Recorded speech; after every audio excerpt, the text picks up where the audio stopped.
আসসালামু আলাইকুম। আমি ইস্তাফিল খান আপডেট টুডে বিডি চ্যানেলের পক্ষ থেকে আপনাদের সকলকে শুভেচ্ছা জানাচ্ছি। আজ আমি আপনাদেরকে দেখাবো কিভাবে আপনারা মাইক্রোসফট ওয়ার্ডে font size, font style, change text colour, bold, italic, underline, highlight text, superscript এবং সাবস্ক্রিপ্টের কাজগুলো করবেন। তো চলুন আমরা কথা না বাড়িয়ে আমরা আমাদের টিউটোরিয়ালটি শুরু করি। আমরা যদি ফন্ট সাইজ, ফন্ট স্টাইলের কাজগুলো করতে চাই তাহলে সর্বপ্রথমে আমাদেরকে মাইক্রোসফট ওয়ার্ড ওপেন করতে হবে। আমি মাইক্রোসফট ওয়ার্ড ওপেন করলাম। ওপেন করার পর আমি ধরুন এখানে লিখলাম BANGLADESH বাংলাদেশ। এখন আমরা ফন্ট সাইজ পরিবর্তন করব, অর্থাৎ লেখার যে সাইজ বর্তমানে এই লেখার মাপটি আমরা পরিবর্তন করব। আমি যদি লেখার মাপটি পরিবর্তন করতে চাই তাহলে সর্বপ্রথমে আমাদেরকে লেখাটি সিলেক্ট করতে হবে। সিলেক্ট করার পর এই যে একটি ঘর দেখতে পাচ্ছেন, এই ঘরটিকে ফন্ট সাইজ বলা হয়। আমাদের লেখার বর্তমান মাপ হচ্ছে 11। আপনি চাইলে এই যে ডান দিকে যে অ্যারো চিহ্ন দেখতে পাচ্ছেন, আমরা অ্যারো চিহ্ন দিয়ে ক্লিক করব। ক্লিক করার পর এখানে সর্বোচ্চ লেখার সাইজ হচ্ছে 72, এর বেশি আপনি নিতে পারবেন না। ধরুন আমরা চাচ্ছি আমাদের লেখার সাইজ 80 রাখবো, তাহলে আমরা কি করব, আমরা ফন্ট সাইজে ক্লিক করার পর এখানে 11 রয়েছে, এখানে আমরা 80 লিখব। 80 লিখার পর আমরা এন্টার চাপ দিব, সাথে সাথে আমার লেখার সাইজটি পরিবর্তন হয়ে যাবে। আপনি চাইলে আরেকটি কাজ করতে পারবেন, সেটি হচ্ছে এই ফন্ট সাইজের ডান দিকে দুটি এ দেখতে পারবেন। একটি হচ্ছে বড় হাতের এ, আরেকটি হচ্ছে ছোট হাতের এ। বড় হাতের এ কে বলা হয় ইনক্রিজ ফন্ট সাইজ এবং ছোট হাতের এ কে বলা হয় ডিক্রিজ ফন্ট সাইজ। বড় হাতের এর কাজ হচ্ছে ধীরে ধীরে এই লেখাটিকে বড় করা। আমার লেখাটি সিলেক্ট করা রয়েছে, আমরা যদি বড় হাতের এতে ক্লিক করি তাহলে ধীরে ধীরে আমাদের লেখাটি বড় হতে থাকবে, এবং যদি ছোট হাতের এতে ক্লিক করি তাহলে ধীরে ধীরে আমার লেখাটি ছোট হতে থাকবে। এটাকে বলা হয় ফন্ট সাইজ। আমাদের তারপরের কাজ হচ্ছে ফন্ট স্টাইল, অর্থাৎ লেখার ধরন পরিবর্তন। আমাদের এই লেখাটি এখন রয়েছে ক্যালিব্রি, আমাদের এই লেখাটি এখন রয়েছে ক্যালিব্রি স্টাইলে। আমরা এখন যদি এই লেখার স্টাইলটি পরিবর্তন করতে চাই তাহলে যখন আমরা এই যে এখানে ক্লিক করব, ফন্টে ক্লিক করব, ফন্টে ক্লিক করার পর এখানে দেখবেন নানা রকমের ফন্ট স্টাইল রয়েছে। আমি বর্তমান ব্যবহার করছি ক্যালিব্রি। আপনি চাইলে আপনার পছন্দ মতো এখান থেকে যে কোনো ফন্ট স্টাইল ব্যবহার করতে পারবেন। যেমন আমি এটাতে ক্লিক করলাম, এটাতে ক্লিক করলে আমার লেখার ফন্ট স্টাইলটি একরকম। আবার আমরা আবার ফন্টে ক্লিক করার পর এখান থেকে অ্যারিয়াল ব্ল্যাকে যদি ক্লিক করি তাহলে আমাদের লেখাটি একটু মোটা হবে এবং লেখাটি আরও গাঢ় কালো রং ধারণ করবে। আমরা তারপরে দেখব change text colour. Change text colour বলতে বোঝানো হচ্ছে লেখার রং পরিবর্তন। কিভাবে আমরা আমাদের এই লেখার রংটি পরিবর্তন করতে পারি। তার আগে অবশ্যই একটা কথা মনে রাখবেন, আপনি যখন ফন্ট চেঞ্জ করেন, ফন্টের স্টাইল চেঞ্জ করেন অথবা ফন্টের রং চেঞ্জ করেন, অবশ্যই আপনি সিলেক্ট করে নেবেন। আমি এখন এই লেখাটির ফন্ট কালার চেঞ্জ করব। আমাদের এই লেখাটির ফন্ট কালার বর্তমানে ব্ল্যাক।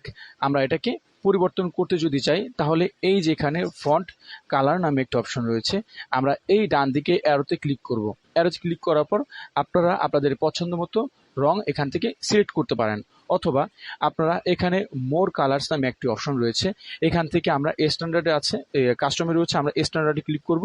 ক্লিক করার পর এখান থেকে আপনি আপনার পছন্দ মতো রং সিলেক্ট করার পর ওকেতে ক্লিক করলেই আপনার ফন্টের কালার পরিবর্তন হয়ে যাবে। তারপরে আমরা দেখব বোল্ড। বোল্ড কি? বোল্ড মানে হচ্ছে মোটা করা। আমরা যদি এই লেখাটিকে বোল্ড করতে চাই তাহলে এটাকে সিলেক্ট করব। সিলেক্ট করার পর এই যে বি, এই বি মানে হচ্ছে বোল্ড। আমরা এই বিতে ক্লিক করলে লেখাটি বোল্ড হবে এবং এই বিতে ক্লিক করলে লেখাটি আনবোল্ড হবে। যেহেতু আমাদের লেখাটি মোটাই রয়েছে, এই লেখাটিকে আমরা চিকন করে নিব। ক্যালিব্রি করলাম। ক্যালিব্রি করার পর আমরা এখানে বি ক্লিক করলে লেখাটি মোটা হবে এবং আবার এই বিতে ক্লিক করলে লেখাটি আনবোল্ড হবে। আমাদের তারপরে দেখব ইতালিক। ইতালিক মানে হচ্ছে বাঁকা করা। এই লেখাটিকে আমরা যদি একটু বাঁকা করতে চাই তাহলে লেখাটি সিলেক্ট করব।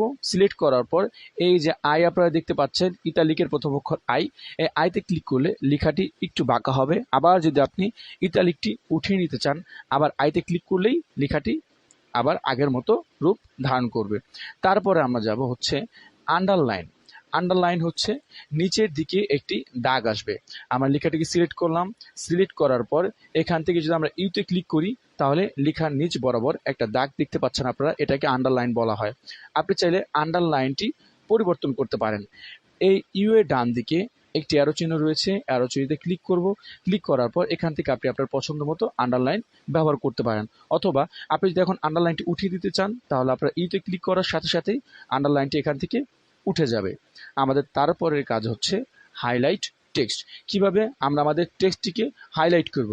আপনি যদি এই লেখাটিকে হাইলাইট করতে চান অবশ্যই লেখাটিকে সিলেক্ট করবেন। সিলেক্ট করার পর এখানে হাইলাইট নামে একটি অপশন রয়েছে, আমরা এই অ্যারো চিহ্নতে ক্লিক করব। ক্লিক করার পর আপনি আপনার পছন্দ মতো কালার নির্বাচন করলেই দেখবেন আপনার লেখার পেছনের অংশটুকু হাইলাইট হয়ে গিয়েছে। আমরা দিচ্ছি হলুদ রং। এই যে আমার যতটুকু লিখেছি ততটুকু লেখার পেছনের রংটা পরিবর্তন হয়ে গেছে, এটাকে হাইলাইট বলা হয়। আপনি চাইলে এখান থেকে রং পরিবর্তন করে নিতে পারেন। তারপর আমরা দেখব সুপারস্ক্রিপ্ট। সুপারস্ক্রিপ্ট কিভাবে করতে হয়, যেমন ধরুন আমার এখান থেকে নো কালার সিলেক্ট করলাম, সিলেক্ট নো কালার। আচ্ছা, এখন আমরা এখানে সুপারস্ক্রিপ্টের কাজ যদি করতে চাই তাহলে কি করব, আমরা এখানে এ লিখলাম, ছোট হাতের এ, তারপর লিখলাম টু। এখন আমরা চাচ্ছি এই টুটাকে এর উপরে বসাবো। যদি আমরা এর উপরে বসাতে চাই আগে এটাকে আমরা ছোট করে নেই। এখন এই টুটাকে আমরা চাচ্ছি এই এর উপরে বসাবো। যদি এই টুটাকে আমরা এর উপরে অর্থাৎ এ স্কোয়ার বানাতে চাই তাহলে এ লিখার পরে এই যে উপরে যে অংশটা এটাকে বলা হয় সুপারস্ক্রিপ্ট। আমরা সুপারস্ক্রিপ্ট সিলেক্ট করলাম, তারপর টু লিখলাম। যদি এখন আমরা টু লিখি তারপর, তাহলে আমাদের এই টুটা উপরের দিকে চলে আসবে, এটাকে বলা হয় সুপারস্ক্রিপ্ট। এখন আমরা আবার যদি চাই এই টুটাকেই নিচের দিকে নিয়ে আসবো, অর্থাৎ এর নিচের দিকে টুটা বসাবো, তাহলে আমরা এ লিখব। এ লিখার পর এই যে এটাকে বলা হয় সাবস্ক্রিপ্ট। আমরা সাবস্ক্রিপ্টে ক্লিক করলাম। ক্লিক করার পর আমরা যদি টু লিখি লেখাটা অটোমেটিক্যালি এর নিচে চলে আসবে। তো বন্ধুরা, আমি আশা করি আমার আজকের টিউটোরিয়ালটি আপনারা খুব সুন্দর করে বুঝতে পেরেছেন। আমাদের আজকের টিউটোরিয়ালটি এই পর্যন্ত। আপনারা সকলেই ভালো থাকবেন, সুস্থ থাকবেন। আল্লাহ হাফেজ।